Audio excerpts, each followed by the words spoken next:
Field marshal Syed Asim Munir کا ترکیہ کا اہم سرکاری دورہ، صدر اردوان سے ملاقات، اعلیٰ عسکری اعزاز سے نواز دیا گیا۔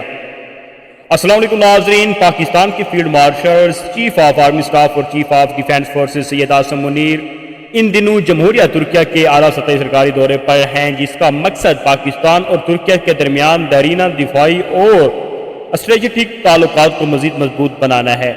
دورے کے آغاز پر فیلڈ مارشل عاصم منیر کا پرتگال استقبال کیا گیا، جو دونوں برادر ممالک کے تاریخی اور مضبوط تعلقات کی عکاسی کرتا ہے۔ دوران دورہ فیلڈ مارشل سید عاصم منیر نے ترکیہ کے صدر رجب طیب اردوان اور وزیر قومی دفاع یشار گولر سے اہم ملاقاتیں کیں۔ ملاقاتوں میں باہمی دلچسپی کے امور، علاقائی سلامتی اور دفاعی تعاون کو مزید فروغ دینے پر تبادلہ خیال کیا گیا۔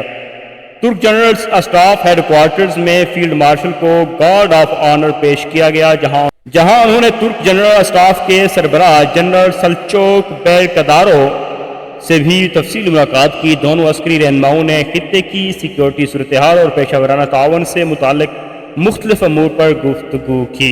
اس موقع پر فیلڈ مارشل سید عاصم منیر کو پاکستان اور ترکیہ کے درمیان دفاعی تعاون کے فروغ میں نمایاں خدمات کے اعتراف میں ترک مسلح افواج کا ڈیگنوش سروس میڈل بھی عطا کیا گیا۔